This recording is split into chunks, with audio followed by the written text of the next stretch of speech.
All right. Now that I know that you have been taught a little bit, I'll briefly overview what is digestion of proteins and this thing. Okay, I will not go into explicit detail, but a little touch up. Now, coming to digestion and absorption of specifically digestion of proteins, you know that there are several enzymes that are secreted as zymogens. Right? They are proenzymes. So you have something called zymogens that play an important role in the digestion of proteins. Zymogens are basically proenzymes. They are inactive form of enzymes. Okay, so these are inactive enzymes in the presence of what do you call in the presence of protein, several hormones are secreted in your body, which in turn cause activation of these proenzymes and other chemicals as well, which can activate these zymogens or your proenzymes. All right. One thing you need to know about protein is that it cannot be stored in your body as such. Okay, like carbohydrates and fats, which can be stored, proteins cannot be stored. There is no form of storage for protein in your body. So generally, how much ever your body is making, the turnover will be exactly the same, in the sense that if a person has 400 grams of protein being made in their body, that much amount will be broken down. Okay, so that nitrogen balance is maintained. Non-essential amino acids will be converted from here to there. Essential amino acids you'll have to acquire from outside, but in general nitrogen balance is maintained. Two specific type of enzymes come into picture when we talk about digestion of proteins. Those are endopeptidases and exopeptidases. Okay, the difference being peptidases and exopeptidases. Endopeptidases will specifically act on peptide bonds, okay, on CONH bonds. Now if you know the structure of your amino acid, you know that if I have, let's suppose, NH2, ठीक है, carbon, यहाँ पर R लगा देता हूँ मैं, that R represents whatever, okay, CH, it can be any big group, small group, whatever it is, and it'll have one CO, this is bond to a NH, यहाँ पर R2, let's say this is R1, H, CO, and this continues, right? So this is a peptide bond. All right, in this amino acid, let's suppose this fellow ends like this. I have another NH, I have carbon, I have a hydrogen attached to the carbon, and I have R3, and let's suppose this is where the amino acid ends, or this is where the peptide ends, okay, containing three amino acid. So this is a tripeptide molecule. Okay, this is one amino acid, this is the other amino acid, this is the other amino acid, and these are bound together by two peptide bonds. Okay, this is the first peptide bond and this is the second peptide bond. Endopeptidases will specifically act on this end. Okay, endopeptidases will specifically break peptide bonds, whereas exopeptidases, they are of two types. You will have aminopeptidases and carboxypeptidases in exopeptidases. As the name suggests, aminopeptidases will act specifically on this bond. Okay, it will break from this end, in the sense that it will break from this end. ठीक है, specifically यहाँ पर breakage होता, amino end के amino end पे breakage होता. Carboxy peptidases will be the ones that will break at the carboxyl end. ठीक है, it will act on one or the other end rather than cleaving the molecule at the peptide bond. All right, that is the basic difference between your endopeptidases and exopeptidases. I hope you understood. Endopeptidases will specifically act on this peptide bond, this fellow. Okay, your exopeptidases can be amino or carboxy depending on where they are acting. If they are acting on the carboxy end, here on the carboxyl end, then they are called carboxypeptidases. If they are acting on the amino end, they'll be called aminopeptidases. All right, in any case they will be breaking down a peptide molecule to smaller units. Your goal is to get amino acid. If I have a protein, the first thing I will do is denature it, then I will try to break it down. Okay, someone's audio is on, please check. If I have a protein, let we have already gone through structures of proteins. You have primary, secondary, tertiary, and quaternary proteins. Quaternary proteins, I told you, they are three-dimensional structures which are clumped together. All right, they look something like this. You already have seen the vertical structure of how quaternary proteins look. Okay, let's suppose this is a quaternary protein. Okay, इसको I will denature into a primary protein. okay, so that I can individually, now this is a polypeptide chain, this primary protein has several polypeptides. I will break them down into polypeptide chains, smaller units, then I'll break them those polypeptides down even further to get amino acid units. Either I will get dipeptides, tripeptides, or I can get single amino acids. Okay, even if if a peptide has two amino acids, that will be called a dipeptide. Okay, or tripeptide will be three amino acids. So that is how the naming goes. I hope itna abhi tak samajh mein aa raha. Now coming to proper digestion as such, first of all what happens is, as you consume, let's suppose you're consuming some thing which contains protein. For example, let's suppose you eat dal. Okay, you chew and swallow it into your mouth, and your salivary glands will secrete saliva. It will start acting on your proteins. Finally it will reach your stomach. In your stomach, HCl is plays a very important role in digestion of proteins. Why? Because HCl will do two things. One thing is that HCl will denature proteins. So I'll just write it down here. Before you can break down a very large protein, you need to denature it. Okay, so this fellow will denature proteins. Okay, and it will kill certain bacteria, kill certain microorganisms. Let's suppose whatever microbes are present on the food that you are consuming, let's suppose it has what you call microorganisms on it. Your HCl will be able to kill those microorganisms. That is one of the protective mechanisms of your body, protecting you from food poisoning. Okay, if a microbe is strong enough where it is bypassing the what you call uh, effect of HCl, that is when you get some problems. All right, otherwise most of the microbes will get killed by HCl, because generally the pH of the HCl, pH of your stomach is less than 2 or around 2, which is very acidic. Okay, that is more than enough to kill most microbes. Now that is one thing that HCl does. Another thing that HCl does is, this fellow will activate a particular proenzyme or a zymogen called pepsinogen. Okay, pepsinogen is responsible for breakage of peptide bonds. Pepsinogen.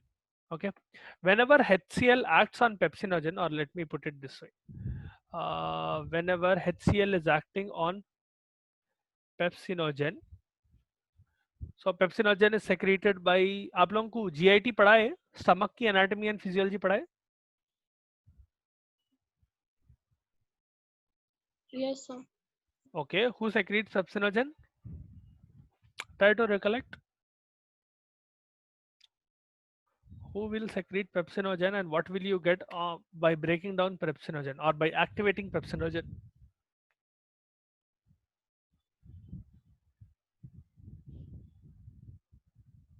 Anyone? No one? Any answers? You can type it as well. You're not able to switch your microphone on.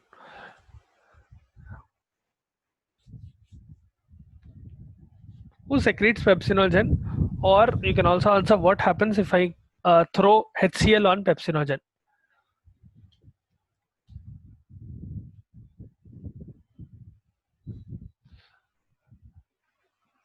मतलब ऐसा बीच बीच में basics भूल गया तो मुश्किल होती ना. Pepsinogen is secreted by chief cells, right? The chief cells in the lining of your stomach, you have something called chief cells, and chief cells are responsible for the secretion of pepsinogen. Pepsinogen will be secreted as a response to food, and HCl will immediately, HCl and pepsinogen both go hand in hand.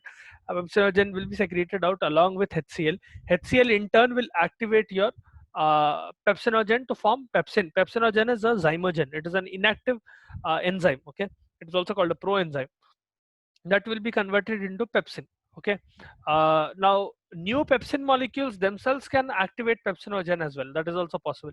It's called autocatalysis. Pepsin molecules themselves will start activating pepsinogen. Now what pepsin does is, this fellow will cleave peptide bonds. Specifically it is a endopeptide. Okay, pepsin will, यहाँ पर लिख देता हूँ मैं, pepsin will cleave peptide bonds.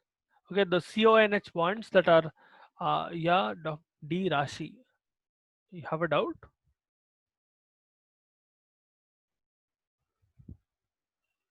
Please go ahead if you have a doubt. You can type it in or you can ask, either way is fine.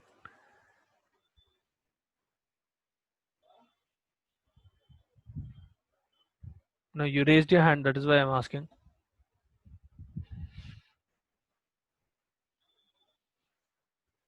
No? Okay. Uh, Now pepsin is again it is the activated form of your pepsinogen, which will cleave your amino acid, or it will cleave your peptide bond. Now in your peptide chain, let's suppose I have two amino acids attached in a fashion like this. So I have NH, or I have NH2 carbon, hydrogen attached here.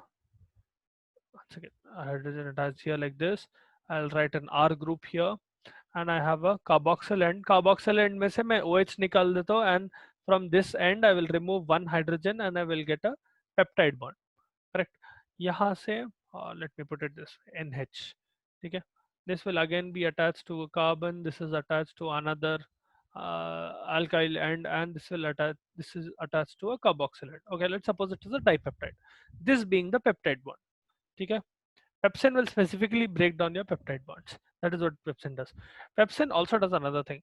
Pepsin digestion of proteins will cause peptide formation and a few amino acids. So you will not only get now, if I have a long chain of peptides, I will get smaller chains. That is one thing. And sometimes what will happen is I will get individual units. I might get individual amino acids as well during this breakdown. I will get both peptides and both amino acids. Someone's microphone is on. Do you have a doubt?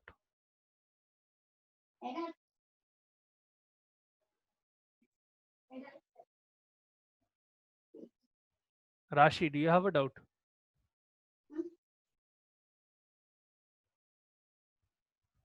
Okay. Hmm. So as I was telling, pepsin will break down your long peptide chains into smaller chains of peptide, and they will also it will also break down individual amino acids. So we will get single chunks as well. Think of it this way. Let's suppose I have a big tower like this, okay, and I'm trying to break it down using dynamite. I'm trying to blast it down by using dynamite or something like that. Okay, when it breaks down, let's suppose this fellow is falling down, and uh, let's suppose I use dynamite, and because of dynamite, what is happening is this fellow is falling down, obviously because of gravity, and this fellow falls down, and when it falls down it will break down into larger units like this, and maybe you might even get a few smaller stones here and there as well, along with larger units. Basically you will get the whole of the vertical tower broken down, but you get individual units like this. So I'm literally telling you might get single bricks, not brick intact, but small particles like stone or brick, and larger chunks of material, okay, construction material. So that is how your peptides are also broken. Whenever, now here the dynamite is pepsin, and the building or the tower is your protein. So when I subject a peptide or a protein to pepsin, you will get longer units of peptide bonds like this, longer units of peptides. It might be tripeptide, it might be longer peptides, or you might get individual amino acid units like this. Right, I hope you understood the analogy. Now, other than that, this fellow will also stimulate hormones, okay, certain hormones specifically from your duodenum. That hormone being, so यहाँ पर अपन वो लिखे थे ना, pepsinogen to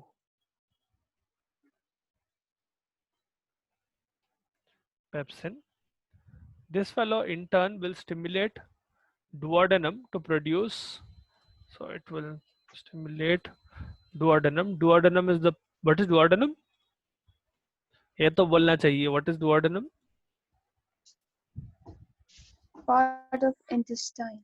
It is a part of intestine. कौन सा intestine? Small intestine, sir. Small intestine. चलो शुक्र है. कौन सा पार्ट है स्मॉल इंटेस्टाइन का? बाय द वे कितने पार्ट्स रहता है स्मॉल इंटेस्टाइन के? 3 parts: duodenum, ileum, jejunum. Okay, चलो शुक्र है, उतना तो याद है. Okay, right. So this fellow will start, or pepsin will stimulate the production of cholecystokinin from duodenum. Okay, cholecystokinin, you will understand in a little bit what that fellow's role is, but specifically this enzyme is released. And another thing is that pepsin will specifically cleave peptides at peptide bonds which have amino acid phenylalanine or tyrosine or leucine. So if I have a long peptide chain like this, okay, wherever there is what do you call your leucine, or wherever there is phenylalanine, or wherever there is tyrosine, that is where pepsin will break the bond. So I can have a peptide chain with the first amino acid being tyrosine or phenylalanine or leucine. That is how I will get a single amino acid. That is how I told you. You can get individual units as well. Just write them down. It can break down phenylalanine, leucine, and what? Leucine and tyrosine.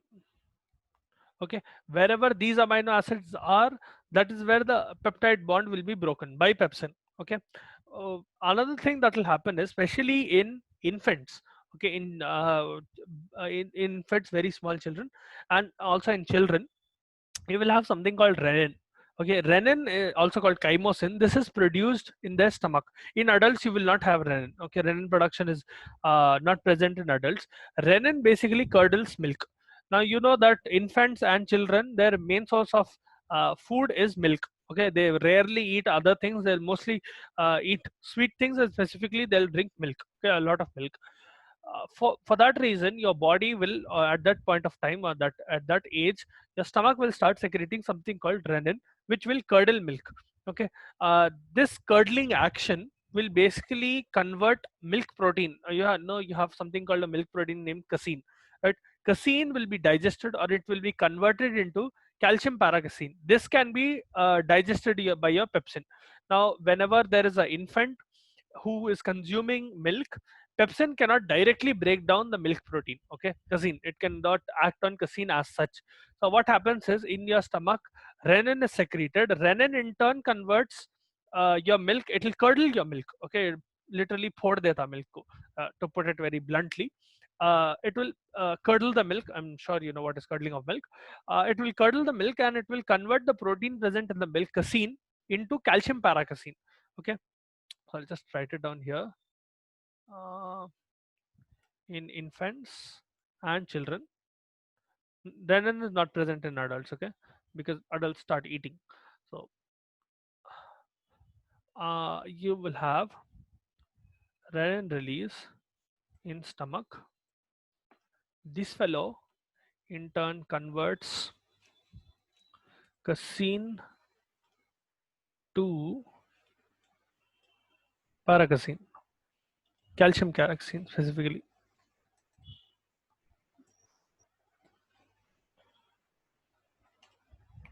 Okay, why? क्योंकि आपका pepsin cannot directly work on casein. Renin will break down casein, or it will convert casein into calcium paracasein, and pepsin can come and act on this fellow. Okay, I hope you understand the correlation here. Renin is not secreted in adults. Okay, coming to specific digestion of your proteins in pancreas. Now आपके stomach में इतना भरा हुआ where pepsin is being released, and it is breaking down whatever protein and peptide chains it is coming across. Following that, it will enter your food, will enter into your duodenum, and specifically there what will happen is pancreatic enzymes will start getting released along with duodenal enzymes.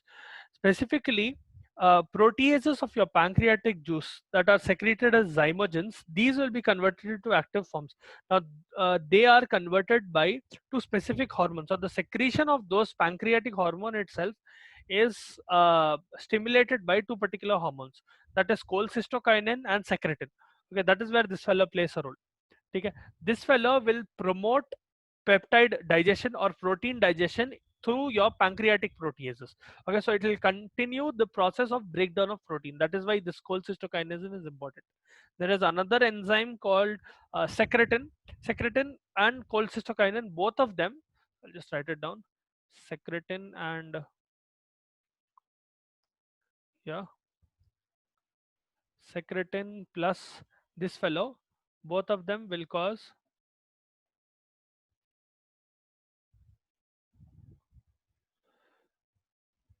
release pancreatic proenzymes or pancreatic zymogens. Okay, they're not active, but they are secreted.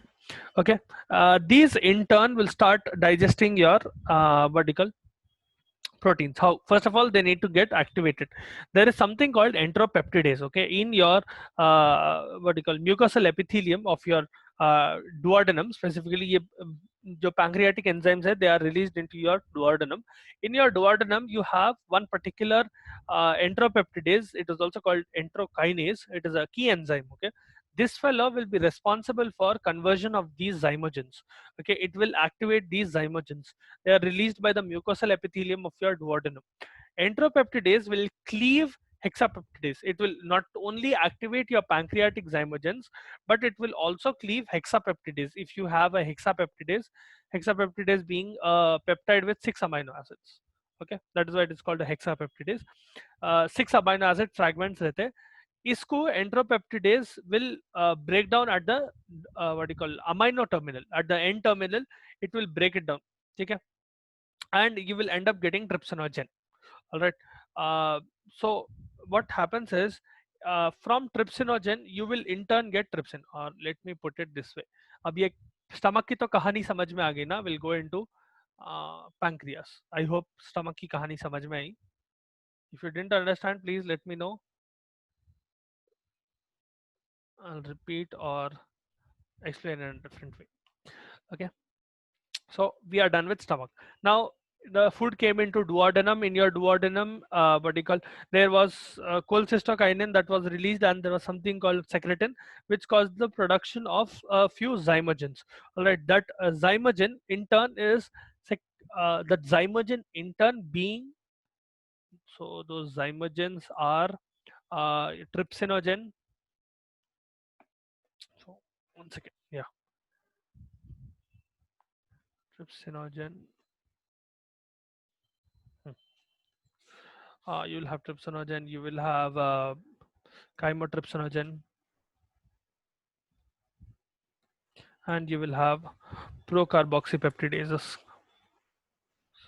C peptidases. Okay, these are the zymogens that are secreted by your pancreas in your duodenum. The significance is that in your duodenum, once these zymogens enter your duodenum, they are activated by one particular fellow named enterokinase. Okay, it was initially called enterokinase. Nowadays, it is called entropeptidase. And enteropeptidase secreted by mucosal cells of duodenum, mucosal epithelium or mucosal cells of duodenum, activates these zymogens. All right. So whenever this entropeptidase or enterokinase, in some textbooks you still find it as enterokinase, it activates these. What ends up happening is your zymogens will convert into active forms. So you will get, so NORA beach mein, think of it like an enzyme that is converting a substrate into a product. Okay, the substrate being trypsinogen, you will end up getting trypsin from trypsinogen. From chymotrypsinogen, you will get chymotrypsin, and from procarboxypeptidases you will get carboxypeptidases. These will further break down your proteins. Okay, I hope यहाँ तक समझ में आ रहा what is happening in your stomach. HCl broke down what you call, it denatured your proteins, and it caused what you call pepsinogen to be converted into pepsin. Pepsin in turn started breaking down your proteins a little bit. Okay, so a long chain was broken down into shorter parts, and you even get a few amino acids here and there. Other than that, you will get a few enzymes that will start activating your pancreatic proteins or pancreatic enzymes. It will stimulate the production of pancreatic enzymes. These pancreatic enzymes will be released into a duodenum, where your food will now transfer from your stomach into a duodenum. In your duodenum, the what do you call, the enzymes that were secreted by your pancreas, those are zymogens. They are inactive proteins, or they are inactive enzymes. Those include trypsinogen, chymotrypsinogen, and procarboxypeptidases, which are converted into trypsin, chymotrypsin, and carboxypeptidases. So these are active forms. Just write active forms. Okay, by a particular enzyme called enteropeptidase, which is secreted in your duodenum. Okay, I hope यहाँ तक picture समझ में आ रही. Now these pancreatic proteases, your trypsin, chymotrypsin, you will also have elastase being secreted there, and enteropeptidases. They will neutralize the pH. Okay, they will first, they are very what do you call, basic in nature, and they will neutralize the acidic pH which is flowing out from your stomach. That is the first thing they will do. Okay, and they will start breaking down your proteins to the point that you will get small peptides which might be as small as dipeptides. Okay, you will get peptides which are literally having 2 amino acids. Okay, so I'm just writing 1 and 2, or let me put it this way. यहाँ तक break down कर देते हैं. This is the dipeptide, this is the tripeptide. Okay, this action is done by your what do you call, pancreatic enzymes. Okay, in your pancreas, your proteins or the peptides, longer peptide chains will be broken down even further, where you are getting small what do you call, tripeptidases and dipeptidases. Now, sorry, dipeptides and tripeptides. Now further down the line in your small intestine, what happens is, as your food keeps on moving forward, you will have small intestinal cells will start, which in turn secrete aminopeptidases and dipeptidases. Okay, these two will further break down these amino acids individually like this, and they will cause absorption of your amino acids. So from here on out, digestion will end and absorption will start into your intestine. Yeah, I hope यहाँ तक समझ में आया how breakdown of a big protein molecule is occurring. See, most of the breakdown will occur in your stomach, where big molecules are converted into peptide chains. Peptide chains in turn are, some of them are broken down in your stomach, but most of them are broken down in your duodenum and following in your small intestine. At one point, when they are broken down into smaller units, where they are dipeptides, tripeptides, and maybe octapeptides, 8 amino acids, that is when your dipeptidases and aminopeptidases from your intestinal cells are secreted. They are non-specific. Okay, they will break down it at end chain or the end terminal or the carboxy terminal anywhere, and they will produce free amino acids. Okay, or they will produce even smaller peptides which sometimes can get absorbed directly. Okay, I hope यहाँ तक picture clear है. Uh, if not, please let me know. I'll repeat again. All right. Okay, you can put it in the chat as well if you still have a doubt.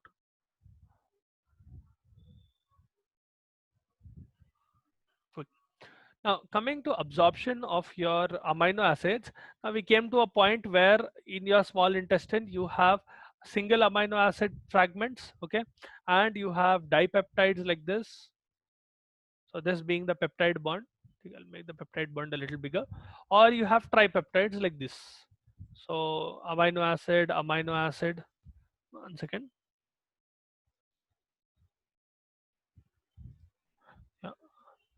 Amino acid, and amino acid. Okay. If I keep replicating it, you will get what you call tetrapeptides, octapeptides, and so on and so forth. Okay, you'll get bigger peptides. So that you will basically be able to break these peptide chains down to smaller molecules before you are able to absorb them.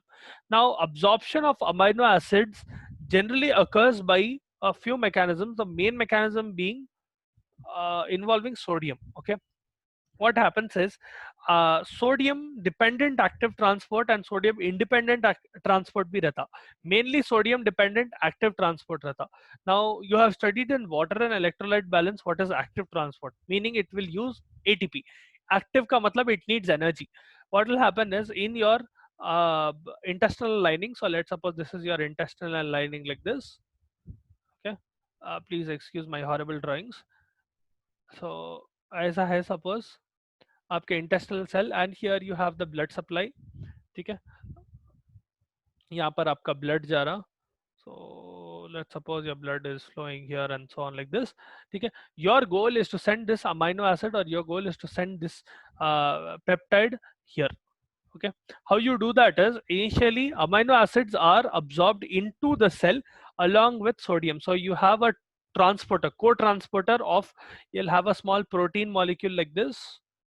Okay, this fellow will transfer sodium along with amino acid, sometimes with sodium, sometimes with hydrogen, most of the times with hydrogen, but you'll see with sodium as well.